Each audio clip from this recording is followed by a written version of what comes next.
Hey, this is Kenny from Keller Williams Real Estate. How you guys doing? Hope everybody had a great weekend and is looking forward to a great week coming up. I just wanted to talk to you guys a little bit about the costs associated with buying a home from the buyer's perspective. What are those out of pocket costs that you're going to need to kind of have in your savings and have ready um, to go ahead with getting a home. So the first one, when you put in an offer on a home, you're going to have to come up with earnest money, which is basically a deposit. Like that money will go towards your down payment or your closing costs or whatever. At the end of the day, like you'll get a credit for that money. Like if you go through with the sale to the end. So that money is going to be used towards anything you owe. But if you have to walk away for a reason that's not in a contract for a contingency for something that's not listed in a contingency or the due diligence or whatever, if you just break the contract, then that's the money for the seller's trouble of dealing with you.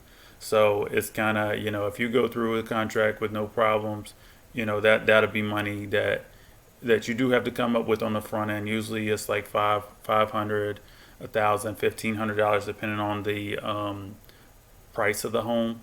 It's more the more expensive the home is, it's more.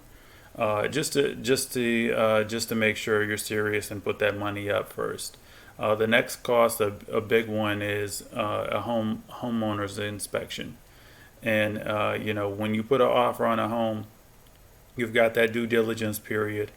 You go ahead and put your earnest money up when you make that offer to prove that you're serious. Also, you got what 5, 7, 10, 14 days, whatever you agree on, for that due diligence period. In this period, you could pull out for any reason. And one of the major things in the period is getting that homeowner's inspection. You want to know everything about the home you possibly can, so that way you can know what's going on with the home. If there's some repairs needed, you can ask for those and negotiate for those. Send revised offers and everything, and try to get that money that you need during that period. Ask any questions you need to ask.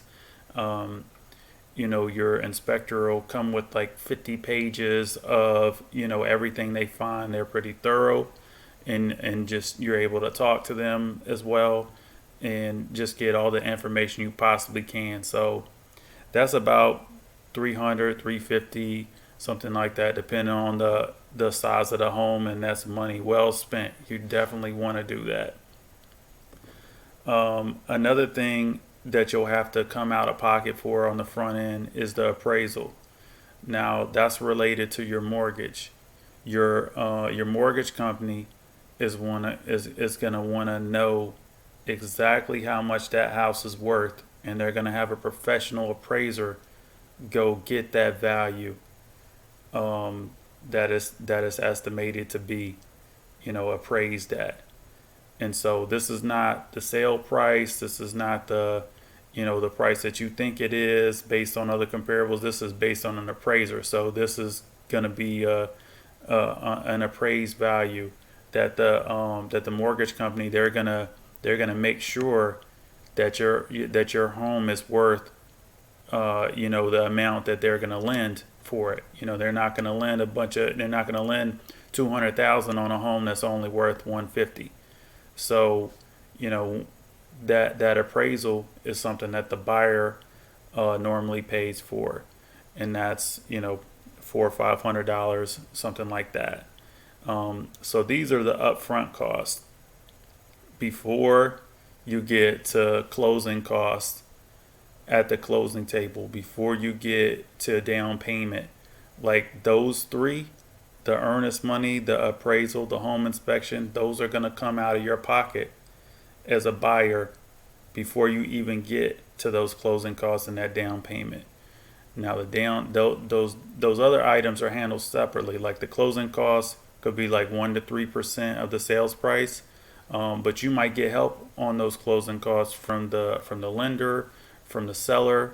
It's pretty common to get some help on that, 1 to 3%. But be prepared.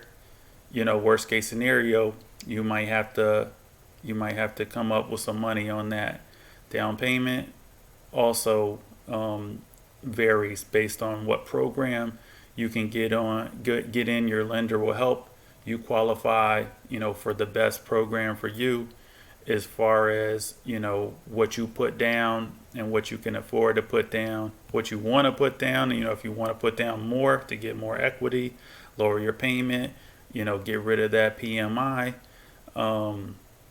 You can go that route too.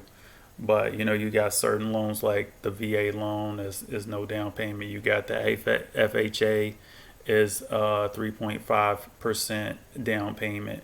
So you have different kind of amounts depending on the loan and depending on the lender. What you can negotiate with certain types of loans, like what they'll take. Talking about like a conventional loan to get the deal done. So those are things to think about later. But the out-of-pocket costs on the front end, you're gonna have to come up with, what's that? 500, 1,000, couple $1,000 probably. You could 2,000, 2,500 just up front before we even talk about the closing costs and the down payment. Keep in mind that if you walk away as a buyer during the due diligence period, you didn't like something in the home inspection, you get your earnest money back. During that due diligence period, that's a very important period after you put your offer in. You're going to have a chance to walk away. If you don't like something, that's when you need to walk away, and get out of the deal. If it looks pretty good, if they need to touch up a little paint or something, put some carpet in, something like that, stuff like that can be fixed. And, you gotta kind of see if you want to go through with the deal, or if you want to ask for a little money from the seller, or if you're able to live with it and just make the repairs yourself, if the sales price is good for you. So those are just some things to keep in mind when you're buying a home. Anyways, hope you guys have a great week. I'll talk to you again next weekend. I put out my weekly video. Hope everybody is staying tuned for these weekly updates, and I hope everybody's staying safe out there with COVID. All right, well, y'all take it easy. I'll talk to y'all soon.